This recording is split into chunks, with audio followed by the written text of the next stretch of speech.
Alright, what's up everyone? Welcome to my video on Verruckt. Now, one thing I want to say before I get started is that I think this map is considered to be one of the hardest when actually, I think if you practice this strategy, a lot of people will agree that as long as you're playing safe, this is one of the easiest maps. So,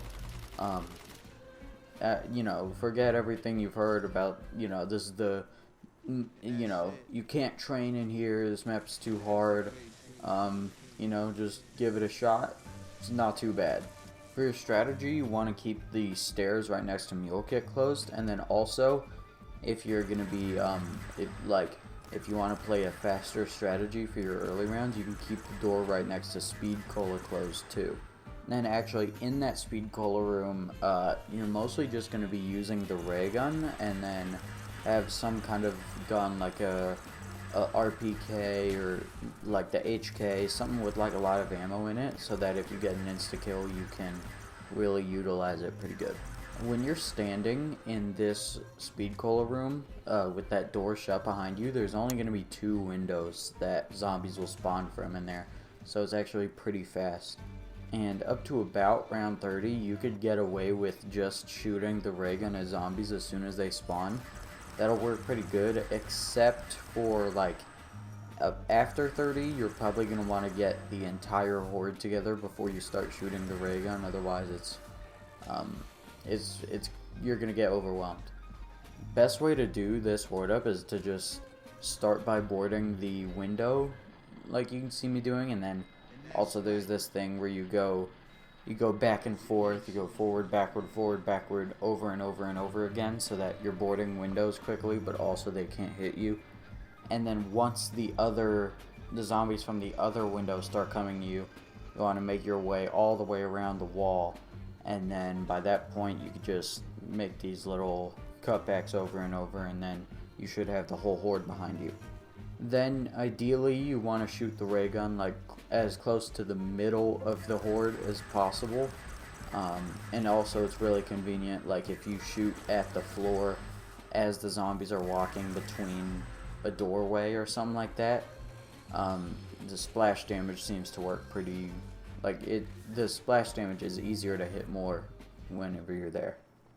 Ideally you want to do this strategy up to 40. If you aren't as experienced, if you haven't practiced as much, you could stop at even at 30, maybe at 35. Once you actually get to the higher round strategy, if you did have a RPK or something like that, you want to trade that out for a sprint weapon, so that would either be the CZs or the ballistic knife. And then for your other gun, you just want the MP40, just so that you can build up points and you're not losing points, because from this point on you're just going to be hitting traps. So ideally you want to start in the kitchen, sort of where there's the 2 spawns, right? And once you see zombies spawn, you just kind of want to slowly sort of back up over to the trench gun room. Once they're sort of behind you, you want to just hit the trap and then let the entire horde die. And then at that point, once the horde is dead, you want to jump back out, and you're going to make your way out of that area, out of the kitchen. You're going to run straight to the power room, but also it's important to keep in mind that you're going to have zombies respawning to that trap after you leave. So you're going to have zombies that will occasionally, like maybe 2 or 3 that might trap you. But as long as you're aware that they're about to be there, there's no way you're going to get cornered. You just have to be mindful of that. And once you get to the area where double tap is, you just want to slowly bring the horde all the way around that wall until they're, all on the same side, and then you can hit that trap switch and run straight out. And ideally you want to get to the speed cola area as quick as possible, because that area has really quick spawns right there. But if not, you build up the horde behind you as you run around the map.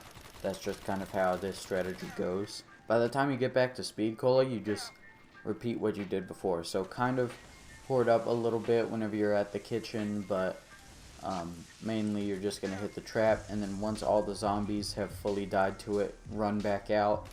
Careful of the respawners, make your way to double tap, and that's the entire strategy. That's about it, so thanks for watching.